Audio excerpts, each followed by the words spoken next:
Hello students, welcome to RNM academy channel. Students, आज एक बहुत ही इम्पोर्टेंट टॉपिक पर मैं बात करने जा रहा हूं। आप जानते हैं कि प्रॉपर्टीज ऑफ स्टीम चैप्टर जो है उसमें पार्ट 1 और पार्ट 2 हम पढ़ चुके हैं। दो वीडियोस पहले ऑलरेडी अवेलेबल है, पार्ट 1 एंड पार्ट 2। तो इस वीडियो को आप पार्ट 3 मान के चले। Many students have demanded and requested me to prepare or to make a video on the use of the steam table। Steam table का यूज, सही यूज कैसे करें, स्टीम टेबल की हेल्प से हम इंटरपोलेशन कैसे करें, इन बिटवीन जो वैल्यूज है उसको कैसे फाइंड करें। तो एक डिटेल वीडियो बनाइए कि जिसकी वजह से हमें पता चले कि स्टीम टेबल का यूज कैसे करते हैं। So how to use steam table, how to read the steam table and how to do the interpolation in the steam table, वो सभी क्वेश्चंस के आंसर के लिए आज मैं एक वीडियो बना रहा हूँ। इस वीडियो को बिना स्किप किए हुए ध्यान से समझिए और फिर न्यूमेरिकल सॉल्व करने लग जाइए। तो ये फिर से मैं बता रहा हूँ, ये पार्ट 3 है और फिर आगे आने वाले वीडियोस जो है पार्ट 4, पार्ट 5, वो सभी वीडियोस आरएनएम एकेडमी चैनल पर अवेलेबल है। तो इस वीडियो को ध्यान से समझिए। स्टूडेंट्स, प्रॉपर्टीज ऑफ स्टीम वाला चैप्टर चल रहा है। हमने स्टीम फॉर्मेशन देखा, टेम्परेचर एंथैल्पी चार्ट भी देख लिया, स्पेसिफिक वॉल्यूम, स्पेसिफिक एंथैल्पी, सब टर्म्स हमने समझ लिए। अभी आगे आने वाले वीडियो लेक्चर्स में हमें प्रॉपर्टीज ऑफ स्टीम के प्रॉब्लम्स सॉल्व करने हैं। न्यूमेरिकल्स दिए होंगे और हमें वो सभी प्रॉब्लम्स सॉल्व करने होंगे। एग्जामिनेशन में भी एटलीस्ट एक या दो क्वेश्चंस जीटीयू के पेपर में होने वाले हैं। अभी ये सभी प्रॉब्लम सॉल्व करने के लिए हमें जरूरत पड़ेगी स्टीम टेबल की। तो आज हम स्टीम टेबल का यूज कैसे करें वो समझते हैं। स्टीम टेबल का यूज इफेक्टिवली कैसे करना चाहिए कई स्टूडेंट्स को पता नहीं होता है, तो मैं आज स्टीम टेबल को एक्सप्लेन कर रहा हूं और हर एक बात को बारीकाई से आप समझे। तो ये स्टीम टेबल मैंने ओपन किया है। स्टीम टेबल कोई भी पब्लिशर्स का हो तो चलेगा। वैसे ये स्टीम टेबल है मेरे पास और स्टीम टेबल में आपको दो प्रकार से टेबल्स दिए गए होंगे। एक है टेम्परेचर बेस्ड और दूसरा है प्रेशर बेस्ड। तो यहाँ मैं हाईलाइट करके दिखाता हूँ।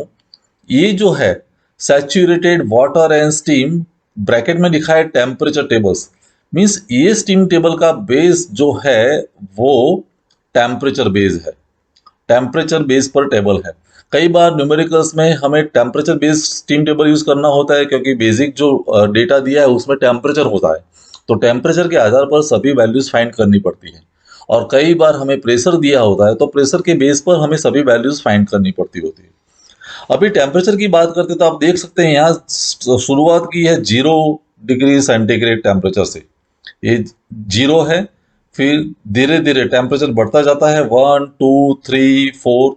पहले कॉलम में आप देख सकते हैं टेम्परेचर धीरे धीरे बढ़ के कहाँ तक है 20, 21, 50, 51।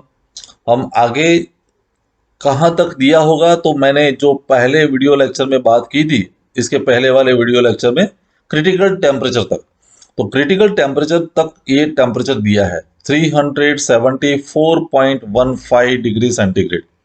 तो यहाँ तक की वैल्यू दी गई है टेम्परेचर में।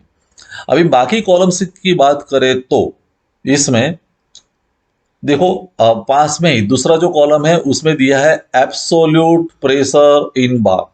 तो टेम्परेचर के आधार पर हमें यहाँ प्रेशर भी दिया है।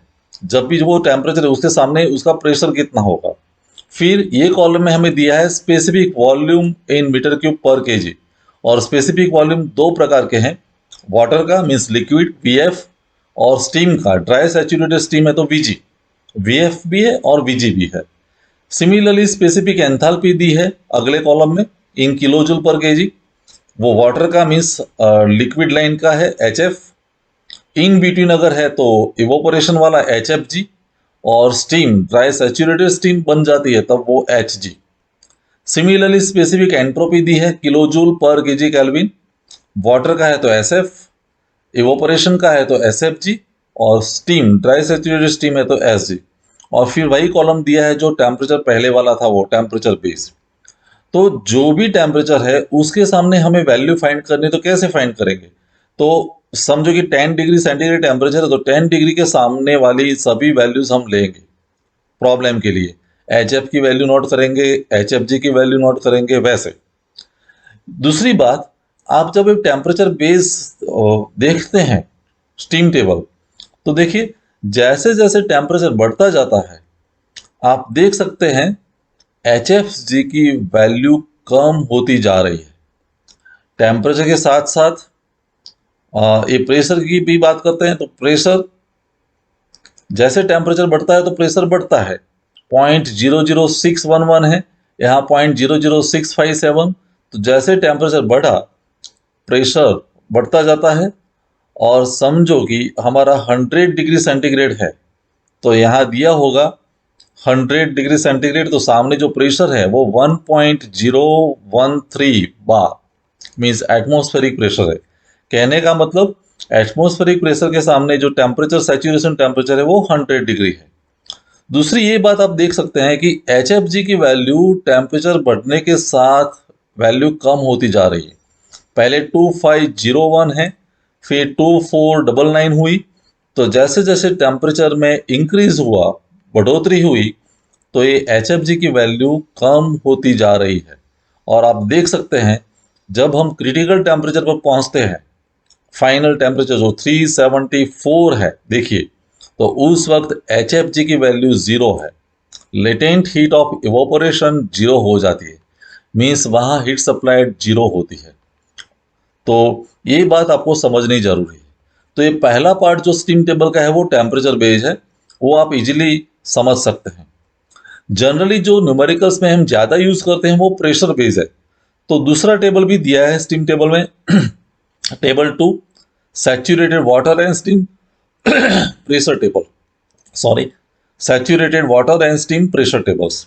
तो यहाँ एब्सोल्यूट प्रेशर इन बार दिया है पहले कॉलम में, और देख सकते हैं प्रेशर 0.0061 से शुरुआत की है, फिर प्रेशर बढ़ा 0.01, 0.015, 0.020, और जैसे ये प्रेशर बढ़ता है सामने वाले दूसरे ही कॉलम में टेम्परेचर दिया है तो टेम्परेचर भी बढ़ता जाता है।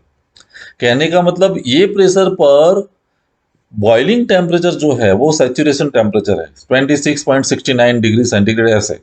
बाकी कॉलम सेम है, स्पेसिफिक वॉल्यूम है V F N V G, specific enthalpy H F G H G, specific entropy है S F G S G, और फिर एब्सोल्यूट प्रेशर वाला कॉलम हमें दिया है।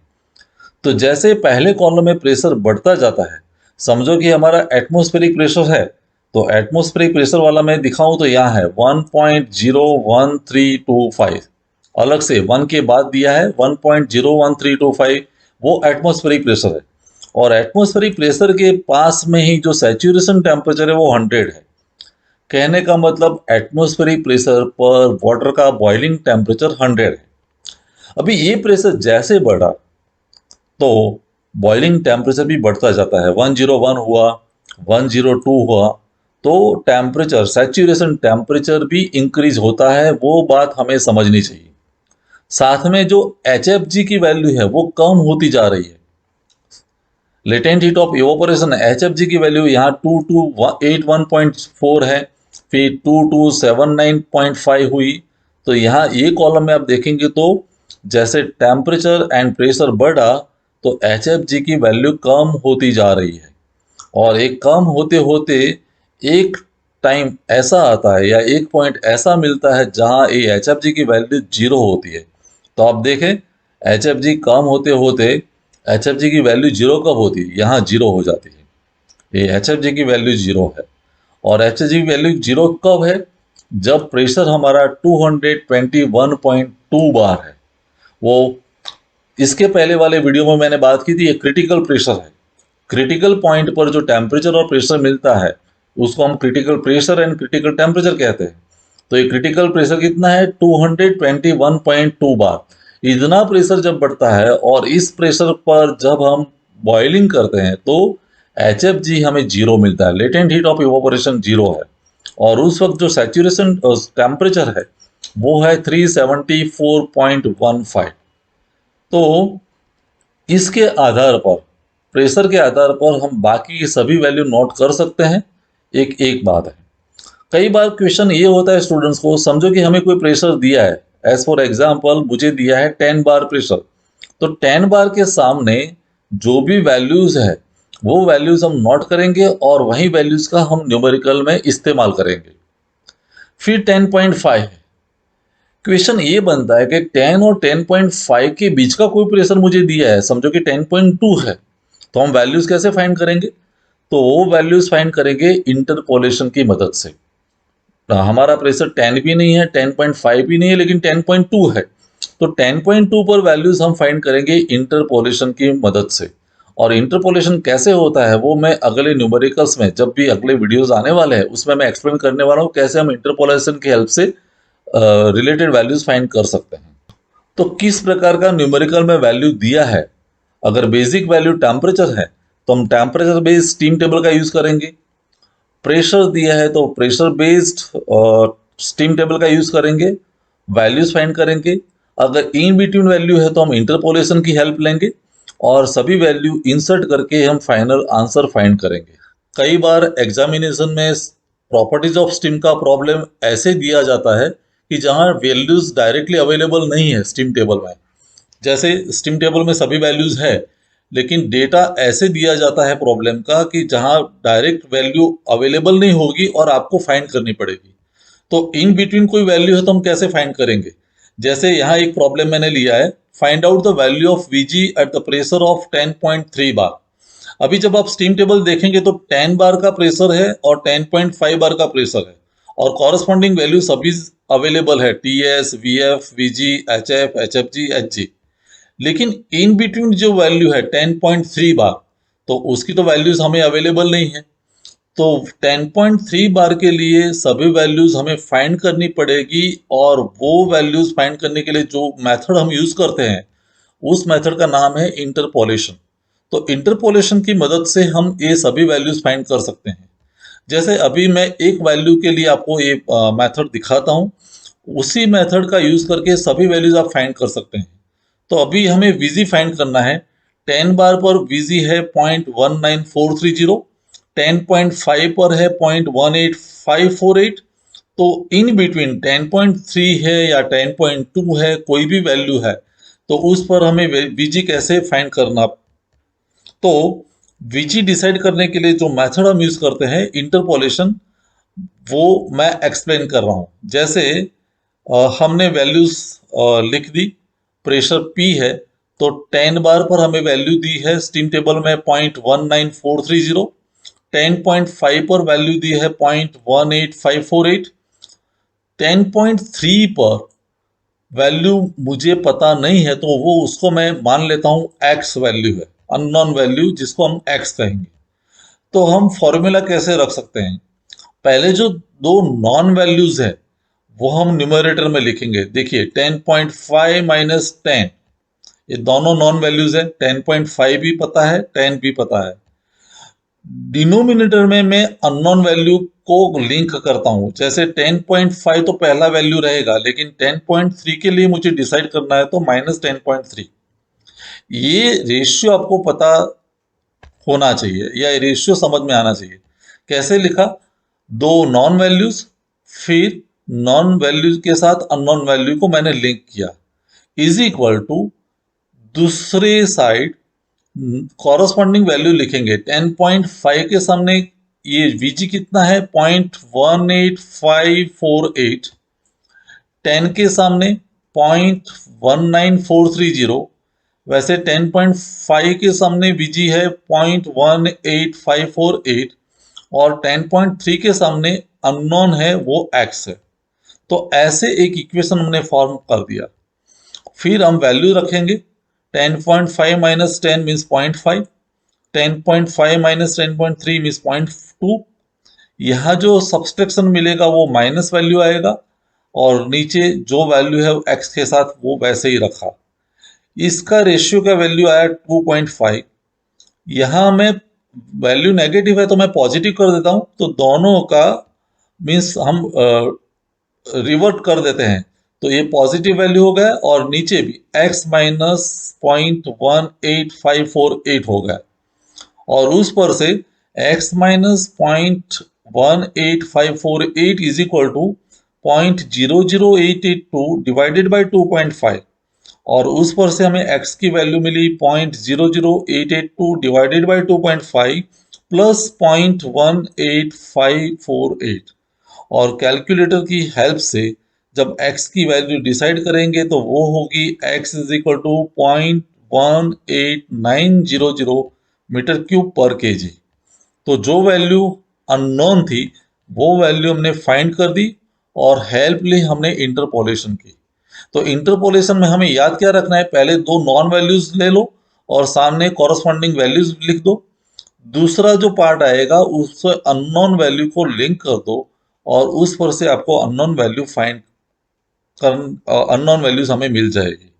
तो इस तरह से कोई भी वैल्यू, जैसे यहाँ VG है वैसे आप HF भी डिसाइड कर सकते हैं, HFG भी डिसाइड कर सकते हैं, HG डिसाइड कर सकते हैं।